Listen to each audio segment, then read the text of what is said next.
Today on Open Minds UAP News, an interview with Brandon Fugal, the owner of the Skinwalker Ranch. What's that got to do with UAP? I'll tell you right after this.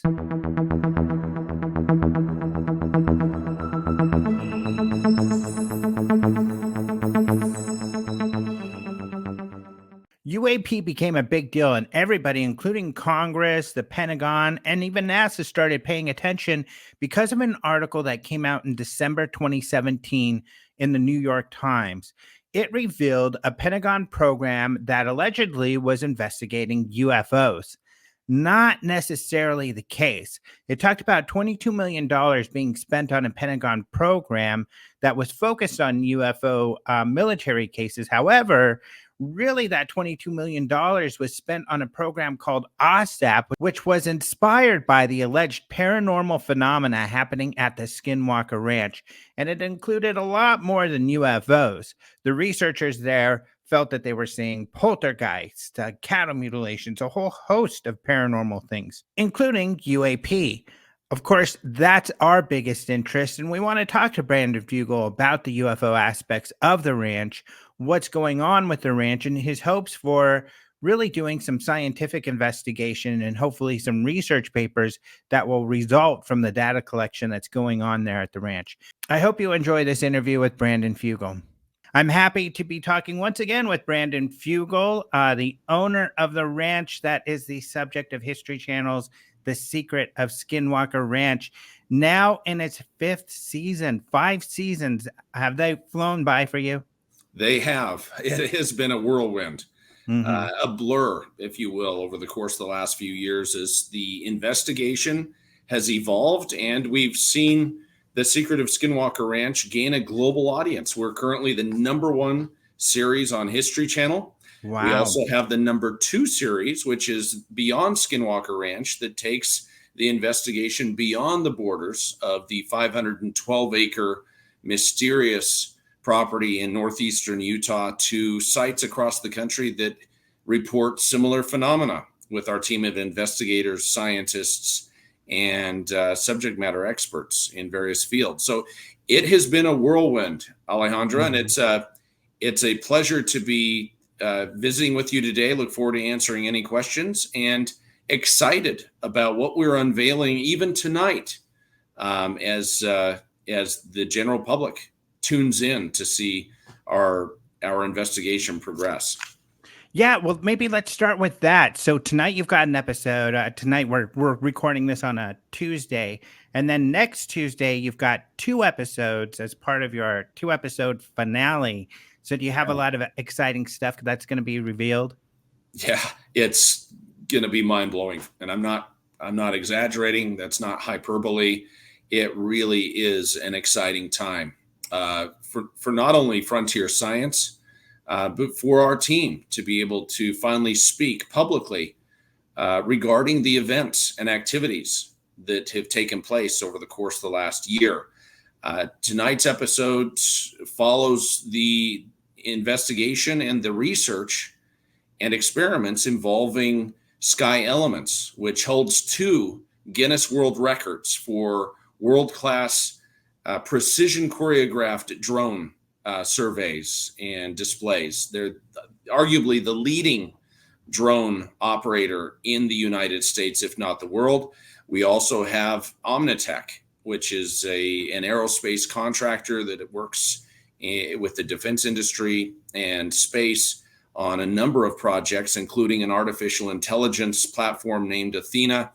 The CEO of Omnitech, which joins us in a lot of this activity, is Jim Royston, who is the former executive director of the International Space Station National Laboratory, and Sam DeRizzo, who is one of the leading technologists on the planet in this space. So to have Sky Elements deploying an unprecedented number of drones, the most advanced drones that have been thoroughly tested, and to have them working with our team, with Dr. Taylor, Eric Bard, Thomas Winterton, Dragon, Caleb, the whole team, and then to have Omnitech as one of our main technology partners, all witnessing and documenting with hard data the reality of the phenomena at Skinwalker Ranch is a great privilege, and it's an exciting chapter to be unfolding and unveiling to the general public for the first time.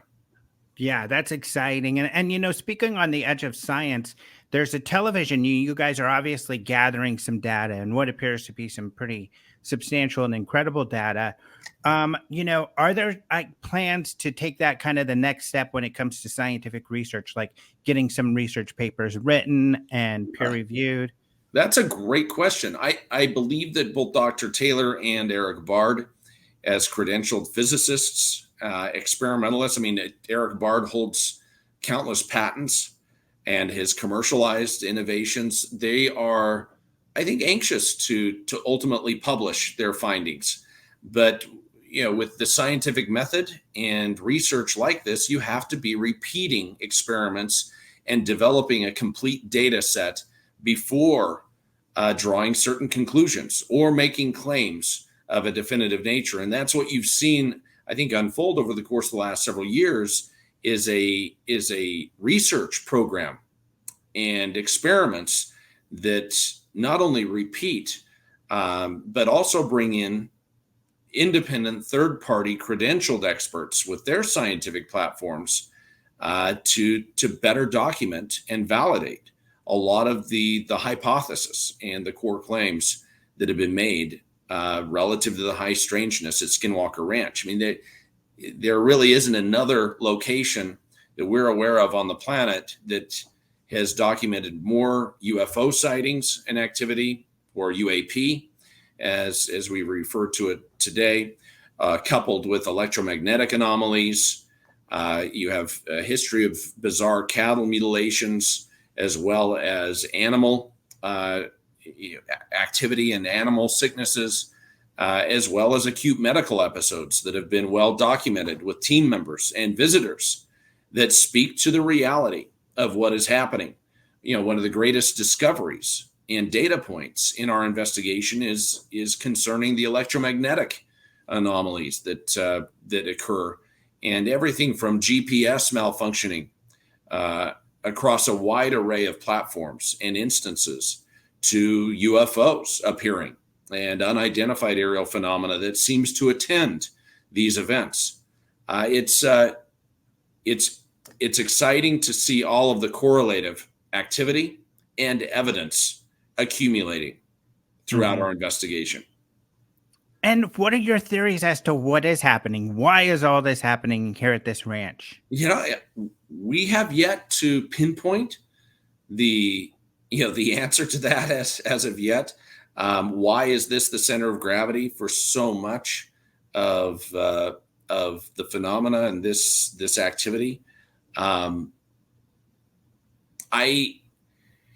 I believe that what we are seeing constitutes a diversity of origins and agendas. I don't believe that there is any one particular origin or cause. And I think the same thing holds true for agendas. I think what we have seen is a combination of malevolence, negative intent, volition that has attended some of the unfortunate events that have occurred. That is disturbing. But we've also had some that appears benign and others that have had inspiring experiences. I mean, there are visitors and team members that have experienced peace, that have experienced great periods of insight relative to their time on the ranch and being party to this investigation. So you see a wide range, and I think that's why you need to have a diversity of experts and scientific platforms that are deployed in service to getting the answers that everyone has been desperately wanting, not only relative to the ranch, but really concerning these topics since the beginning of time. Mm-hmm. Yeah, it's great you're talking so much about data collection. And, we've heard that from NASA and even from the Pentagon and how important that is. But one of the things that I've been really pushing, what you're talking about is kind of citizen science. You guys aren't waiting for the government to tell you what to do or to give you information. You're out there gathering data on your own, and that's possible. And we can do that as a community. We don't have to wait on anybody else. And that's one No. exciting aspect of what you guys are doing. Yeah, I mean, private sector innovation and resources dedicated to frontier science topics, that's where we're going to see results, in my opinion. I think the fact that we are not beholden to any government entity, that we are not constrained or bound by NDAs or any conditions that would be placed if we were part of a program or taking funding from various sources. I'm quite proud of the fact that I've continued to deploy millions of dollars, if not tens of millions of dollars now, in service to these topics and this research. I don't think there's another effort like it in the world right now. And we have a great responsibility to not only be transparent with the public, in my opinion, but to treat this stewardship, not ownership, but stewardship and responsibility with great care and reverence. I mean, we are touching on topics that I think have very serious implications and also could lead to discovery and insights that would transform our world. Mm-hmm. Another thing that's unique about you, I think, I wish it was, more common throughout this field, is your positivity. And, speaking about the government, you still, Dr. Travis Taylor used to work for the UAP task force. You've had other people who have worked with the government. And I'm sure a lot of your experts, just like a lot of the ones I work with, also work with the government at time. It doesn't mean we need to be devoid and have negative relationships with the government. It means we can all work together. No, To it's find answers. collaborative. Yeah, Mhm. I'm sorry to interject, but we Nope. believe that it's going to take a collaborative approach, and we have nothing to hide. I think that's something that distinguishes this effort from any other that has gone before, is our transparency and commitment to engaging not only the public, but also providing full disclosure to the appropriate parties in government, at the Pentagon, Washington, D.C., relative to what we are documenting and experiencing. I think we're all in this together. And I think we only will obtain the answers relative to these topics and relative to really the origin and the agendas associated with these topics if we all work together in a collaborative way. And so I actually applaud anyone within the government, within the public sector, that is willing to have the courage to engage, to come forward. I'm so thankful for everyone from fighter pilots, radar technicians, law enforcement, that have all been involved with our program this season. I mean, we are fortunate to have Ryan Graves, a very well-respected fighter pilot who is an experiencer, who engaged unidentified aerial phenomena in his position as a pilot in the military. And we've had others come out. I'd mentioned some of our technology partners that are extremely credentialed. And I think I'm not alone here in saying that we're very, very fortunate and blessed to have the right type of talent and team associated with this effort. But it is requiring, I think, a greater degree of outreach and a wider net being cast than ever before seen relative to these topics. Mm-hmm. Yeah, and I think what's exciting, especially about Skinwalker, is the huge role it plays. I don't think a lot of people realize it was kind of the impetus to this major kind of turn, and people paying attention to the UAP phenomena, in that, it was really Skinwalker Ranch and investigating it, why that organization started, that came to light in 2017 with the New York Times. And then now with the TV show doing so well, it's still kind of at the forefront of pushing forward research into all of these topics. And what's that been like for you? Well, the fact that this ranch was at the center of a Pentagon-funded black budget program studying UAP or UFO activity and some of the other strangeness underscores how important this is. I owe a lot to my predecessor. I have to give great tribute and respect to Robert Bigelow of Bigelow Aerospace, accomplished, very successful real estate billionaire who has put his money where his mouth is. And he really paved the way. I mean, we stand on the shoulders of giants, as they say.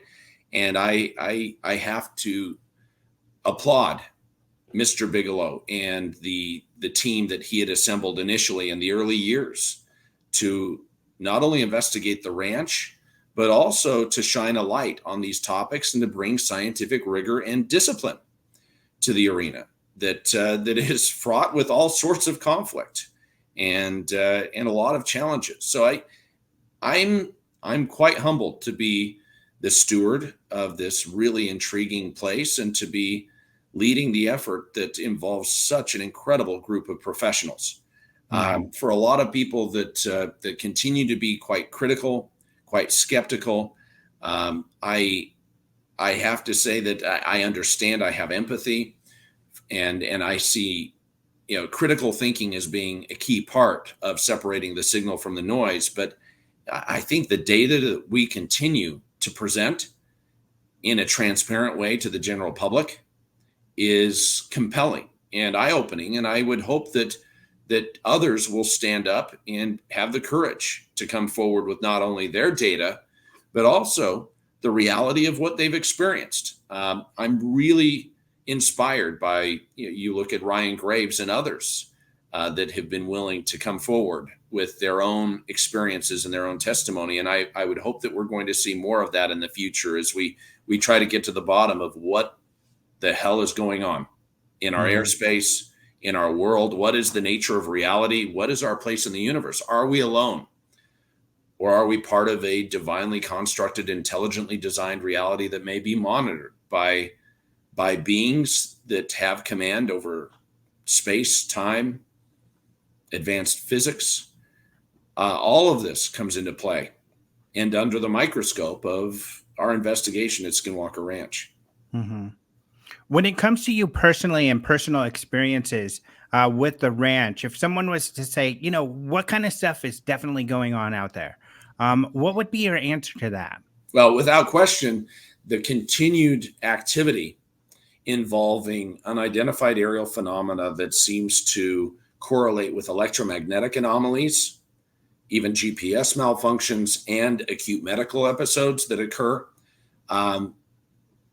I think bring a level of credibility and hard data to these topics. It helps us take it beyond the sphere of anecdotal evidence and storytelling to actual documented evidence and a record that people will be reflecting on for generations to come. It's going to be interesting to see how this all unfolds, my friend. Mm-hmm. And I think that's a big message too, is that there's a lot forthcoming. So kind of when you talk to the skeptics, I think they need to offer patience as well, because as you mentioned, data gathering is something that takes some time. And you've got to get to a certain level before you can begin to present it. But what's exciting is, like you said, you're working with the type of people who that's most likely their end goal as well. They want to be published and they want to get this out as well. Sure. And people want answers. I want answers. I mean, I've invested more than anyone on the planet that I'm aware of over the course of the last years in service to getting the answers and understanding what is happening and how that applies to the world around us, to our own consciousness and our role in the universe. And I'm hoping that these answers will bring new insights that will help propel, I think, our development. At the very least, I think we're being able to separate that which is fact from fiction in a powerful way.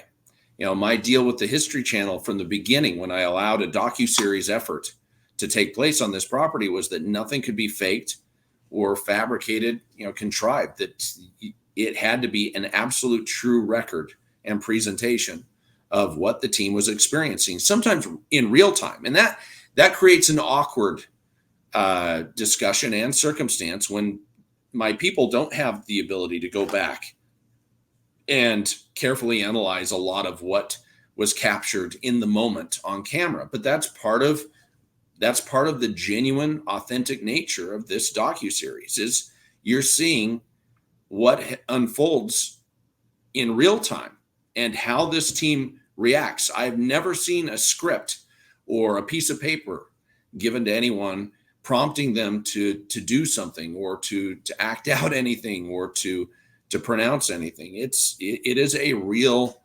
accounting of an ongoing scientific investigation that actually is 24/7, 365 days a year. I mean, we have over 50 surveillance cameras, thermographic imaging, infrasonic sensors. We have scientific platforms deployed on this property that have never been seen in the private sector like this, in service to monitoring and documenting what is happening on this property. It's no surprise that we continue to see covert military surveillance interrupt our investigation and appear in the midst of some of the most compelling events that are occurring. And that just adds another level of mystery. I mean, what really is happening, and why is it garnering this much very extraordinary attention? Mm-hmm. When it comes to personal experiences, is there one that you mull around quite a bit when you're kind of sitting around, going to bed or what have you? Is there one where you're like, man, that really makes you think a lot? You bet. I bought the ranch as a skeptic, as someone who'd never seen a UFO, an orb, or ghost, or anything of the sort. And I believed that there was a natural prosaic explanation.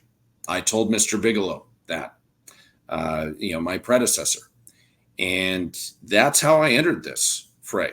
I went from being an open-minded skeptic to not just a believer, but an experiencer on October 14th, 2016, when, following documented electromagnetic anomalies, rapid battery depletion of all of our devices, even one of the attending security rendered catatonic for a period of 10 minutes, following a whole sequence of unexplained events, in traveling back to the security trailer, or what we now call the command center, we saw what appeared right above the mesa before us as a UFO, as an unidentified flying object. It was a gray silver disc-like object that appeared and maneuvered in ways that were just astounding.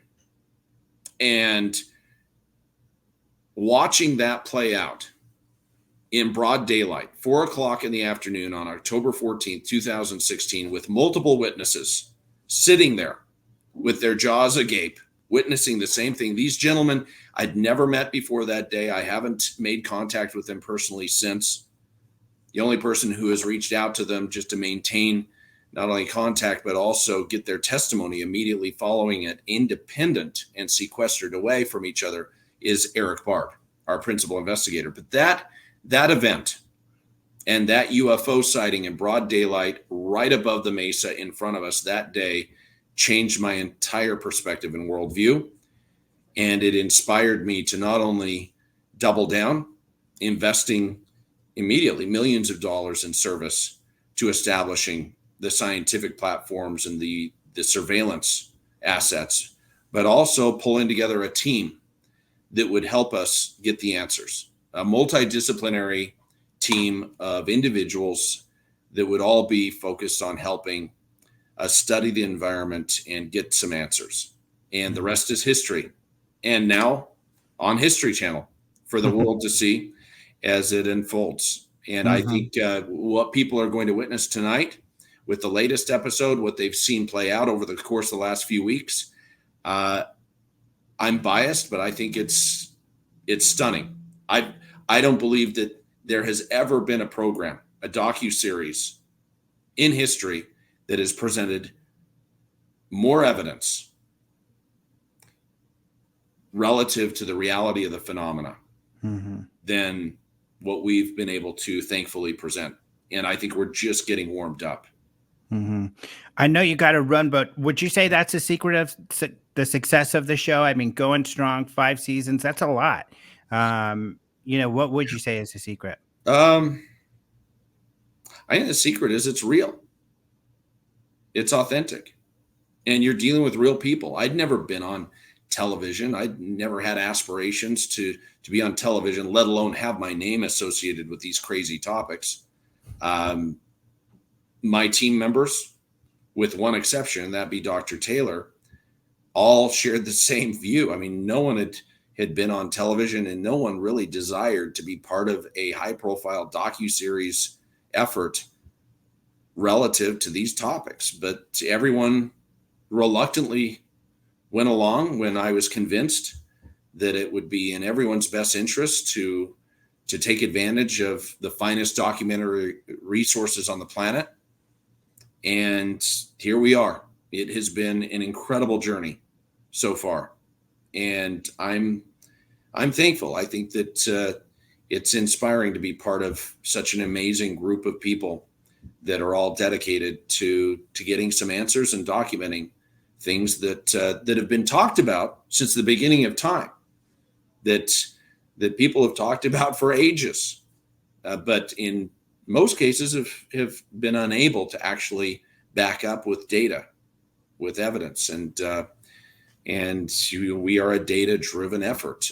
Erica Bard, our principal investigator, often reminds us that we are not driven or led by an inherited narrative. We are led by the data.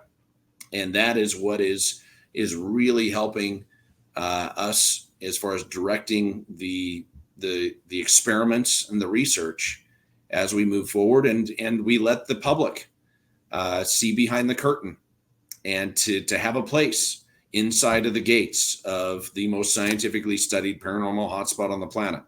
So it's been a privilege talking with you today. Great to be with you. I'm so thankful for all those who have been following our journey globally, and all I can say is watch out. It's going to continue to be an eye-opening ride for all of us as we continue on this journey together. But Right. I really appreciate Thank you it. so much. Yeah, the journey doesn't end. I'm sure we'll be talking about doing this work for years to come. But No, great catching up with you. Thank you so much for taking the time. no, thank you. And thank you for all of your great work. You've championed these topics for a long time. I've actually used a lot of your articles and a lot of the research that you have conducted as part of the reference library. So I have to give you great credit, Well, thank you. Alejandro, and thank you for your contributions to the field and having the Absolutely. courage. So consider yourself part of the team and part of the expanded effort at the ranch. It's a privilege Great to be honor. associated. Good luck with you and the team at Enigma. Thank you. Thank you so much. All right. Thank you to Brandon for joining us for this interview. He's just a really great guy, a very positive influence in this field, really open to working with people. And I'm very excited about the data collection that he's got going on because, of course, that's my thing, is focusing on collecting data and then getting that data analyzed, and some papers out there to show what's going on with some of this research into anomalous phenomena. I also want to thank you all for joining me. I know this is a short show because there hasn't been a lot of UAP news. However, I am keeping busy, and including with what we're doing at Enigma Labs. A couple things to look out for. I did do a video that I posted today for the Roswell Daily Record for the Roswell event that I was at. In this video, I highlighted Starlink sightings because we're getting a lot of those, and also some of my favorite sightings. Go check that video out on the Open Minds YouTube. I took out the Starlink stuff for the video I posted today, and it's just kind of my best of out of the Enigma Labs videos that we've gotten. So you'll definitely want to check that out. Also, in the next coming days, I've done a lot more research on Starlink and SpaceX and what they've got up there that is causing UAP reports. And I'll be putting together a longer video going over all of that in the next few days. So keep an eye out for that. Also, if you have missed it, on the Enigma Labs Twitter, we did an interview with some Navajo Rangers who have investigated the paranormal. Great couple guys that you can see on a show related to the Skinwalker show called Beyond Skinwalker. But Open Minds and Enigma Labs have a lot more that we're doing when it comes to UAP, and we're not stopping anytime soon. So I hope you keep enjoying our content. And if you haven't already, don't forget to download the app. Just go to the Apple iStore and look for Enigma. Or if you don't have an iPhone, we'll get to Android soon. You can still go to the website enigmalabs.io to look at sightings and submit your sighting. Thanks again for tuning in. We'll talk to you next time.